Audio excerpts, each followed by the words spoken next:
Kita akan coba mengolah data menggunakan Smart PLS. Pertama, sediain dulu data yang diperlukan. Ini ada likuiditas, struktur modal, perputaran aktiva, ukuran perusahaan, beda permanen, beda temporer, beda pajak, book tax difference, sama pertumbuhan laba. Pertama dicek datanya dipastikan udah benar semua, termasuk yang angka-angka yang gede ini sama angka yang kecil sekali ini sudah dicek dan memang benar angkanya segitu. Jadi kalau memang sudah faktanya seperti itu datanya, tidak perlu khawatir. Oke, kita langsung ke Smart PLS. Kita new project,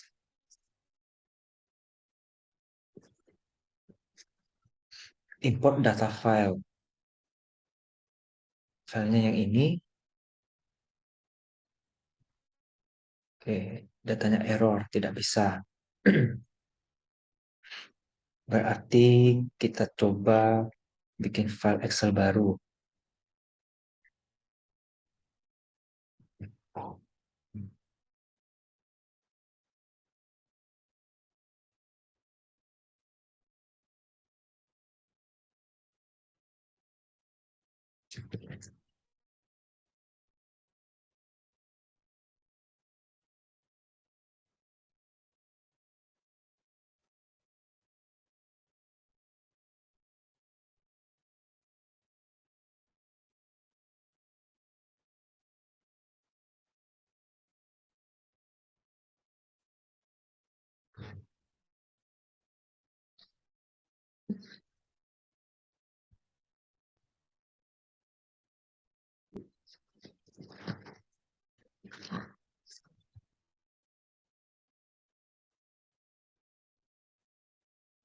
Oke, sudah kita bikin file baru, masuk ke Smart PLS. Sekali lagi, yang ini datanya. Oke, berhasil. Pastikan semuanya sudah metrik. Kita import. Oke, ini cek.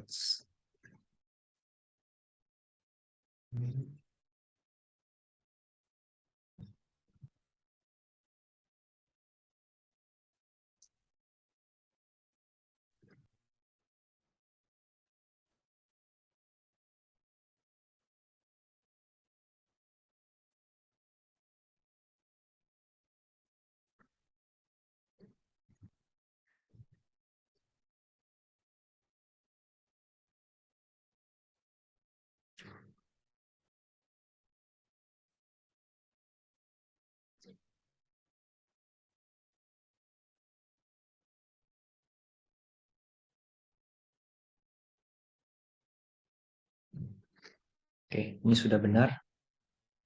Kita close. Kita create model. Kita bikin PLSM.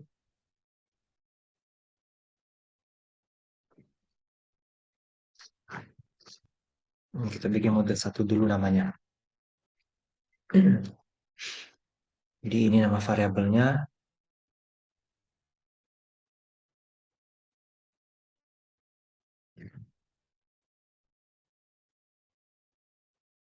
Dimasukin dulu semuanya. Rapikannya nanti setelah sudah masuk semua saja. Oke, ini sudah ada variabelnya, ada 5X dan 1Y. Oke, ini saatnya kita rapikan.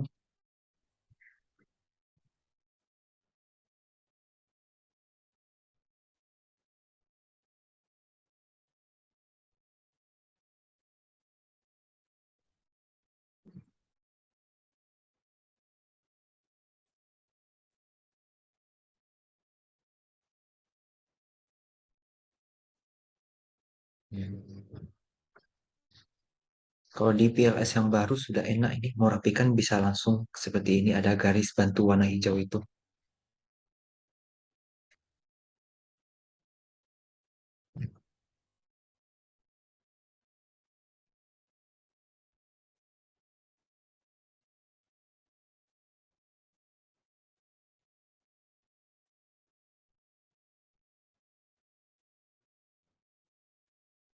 Oke, kalau sudah kita klik calculate, PLS, start. Open report, kita lihat R square-nya negatif nih.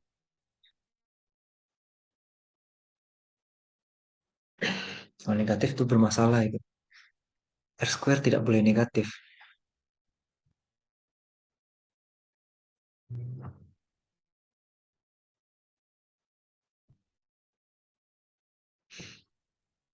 Ini harus segera dicarikan solusinya. Kita coba bootstrapping-nya ya.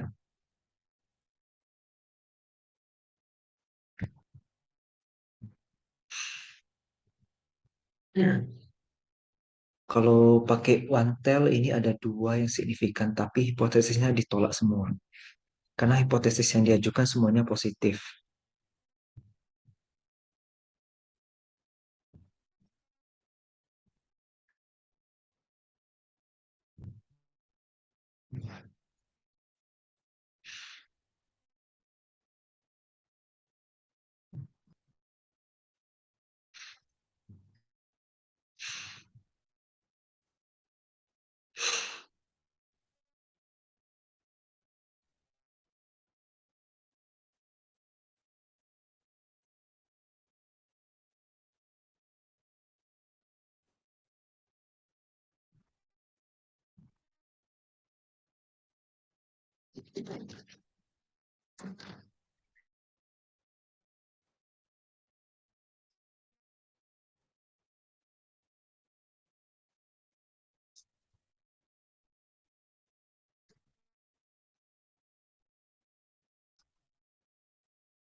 Kalau seperti ini memang agak sulit.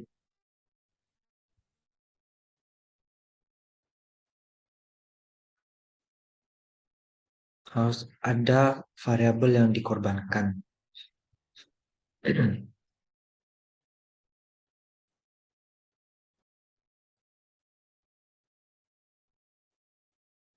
Oke, jadi ini kita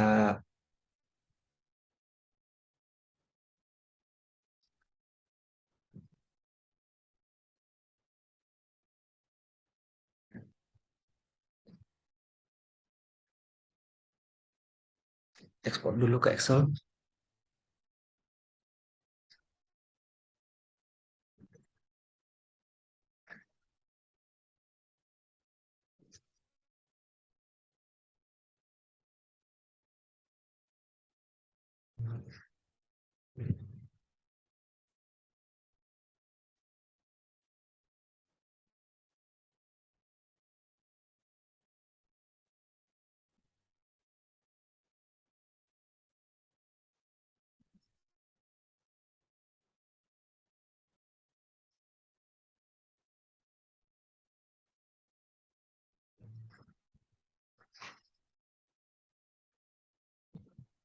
Solusinya satu, ini namanya backward regression.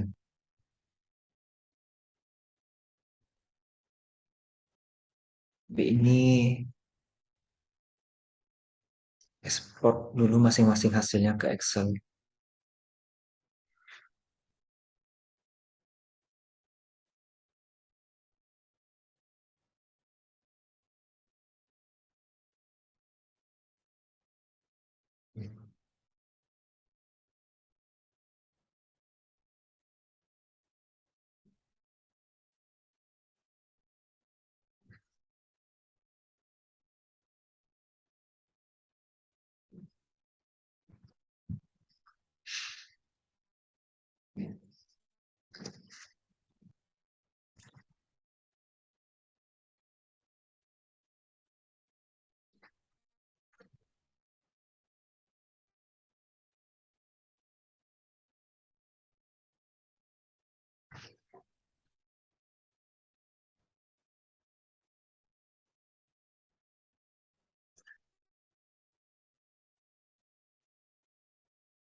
Oke, ini sudah saya ekspor ke Excel. Sekarang kita lakukan sedikit modifikasi. Ini kita save dulu. Ini kita duplicate aja biar nggak terganggu. Backward regression. Ini kita mengacu pada bootstrapping dulu. Kita lihat hasilnya mana yang paling tidak signifikan, yaitu aset turnover. Jadi dilihat dari nilai P-value yang paling tinggi. Aset turnover-nya kita hapus. Jadi ini yang namanya backward. Kita uji dulu seluruh model, lalu kita lihat model mana yang paling tidak signifikan. Variabelnya kita buang dulu satu, lalu kita uji lagi. Biasanya sudah akan lebih baik, rupanya tidak. Rupanya masih belum bisa memberikan hasil yang baik. Kita lihat masih negatif R square adjusted-nya. Itu kan masih belum boleh. Lihat lagi mana yang paling tidak signifikan, mana yang paling besar. Liquidity. Oke, kalau begitu liquidity terpaksa kita hapus juga. Calculate, kita bootstrapping sekali lagi. Kita open report. Masih negatif. Berarti kita lihat pet coefficient, book text difference yang bermasalah. Berarti mau nggak mau harus kita hapus. Banyak sekali yang terhapus jadinya. Bootstrapping sekali lagi. Open report.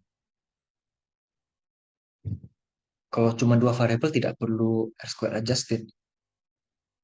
Kalau dua variabel cukup R square biasa. Dan hasilnya kedua-duanya signifikan kalau ini pakai one tail ya.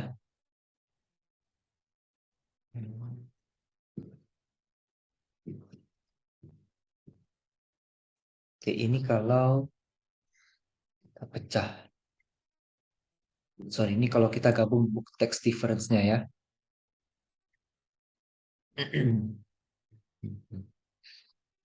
Jadi kurang lebih hasilnya seperti ini. Hanya firm size dan solvability yang bisa berpengaruh ke profit growth.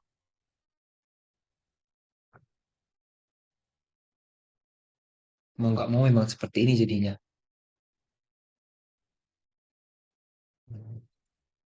Oke, ini algoritma.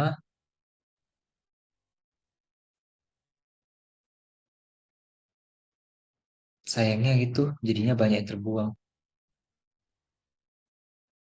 Karena VIF-nya rendah juga.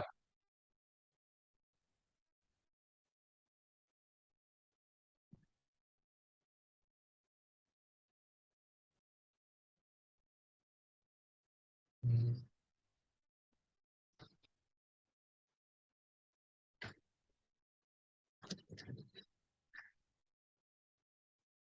Terus ekspor ke Excel.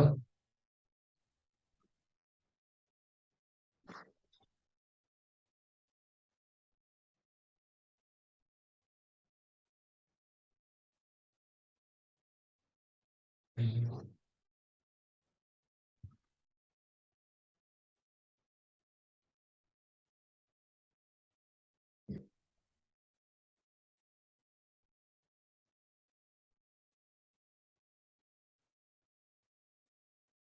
Balik ke PLS lagi.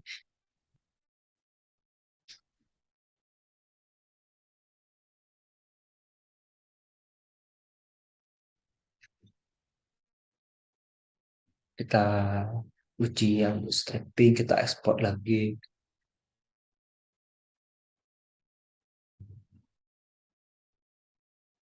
Hmm.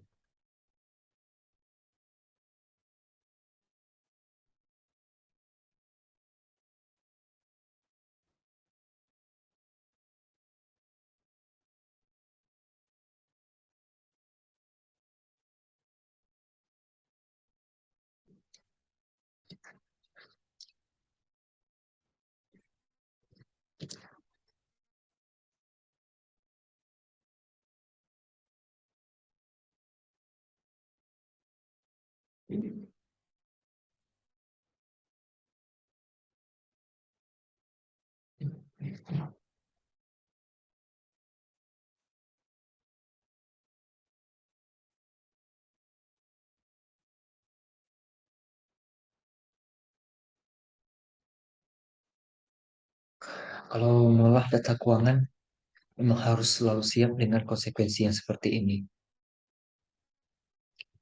Sulit untuk mencapai data yang normal di keuangan ini. Selalu ada masalah baru.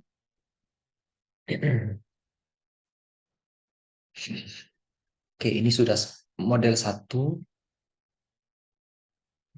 yang full sama yang pakai backward regression. Sekarang kita yang ini kita duplikat lagi, ini pakai model 2.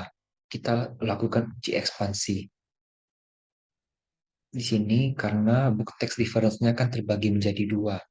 Ada yang permanen sama ada yang temporary. Kita mau pecahkan. Karena book text difference ini kan hasilnya merupakan penjumlahan dari permanen ditambah dengan temporary.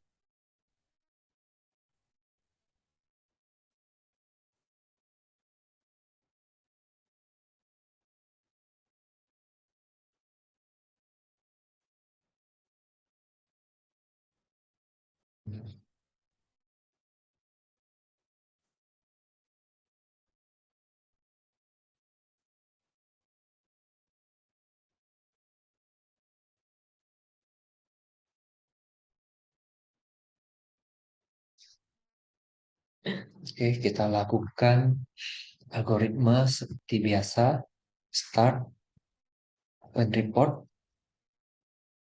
lihat VF-nya dulu, yang inner model aman semua. Biasanya di R-square-nya bermasalah ini, minus lagi.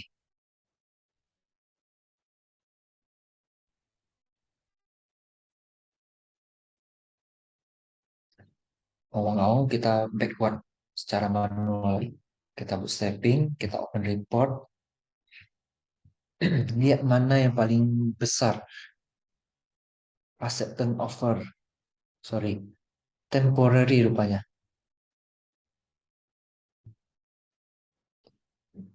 Temporary-nya mau nggak mau harus dihapus.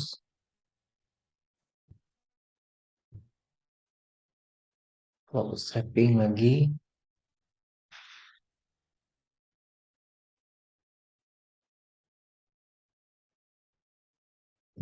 aset turnover-nya besar ya, tapi kita lihat dulu masih negatif. Oke, aset turnover kita hapus. Bootstrapping sekali lagi.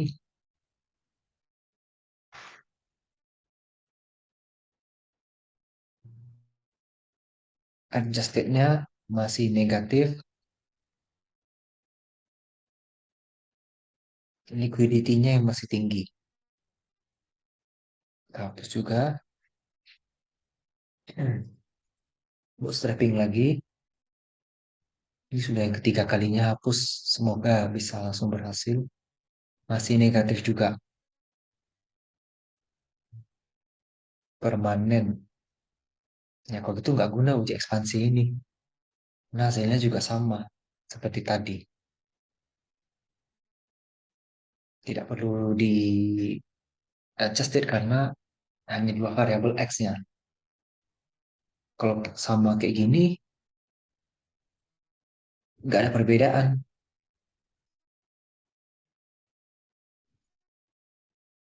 Ini saya sambil buka file yang tadi untuk diperbandingkan.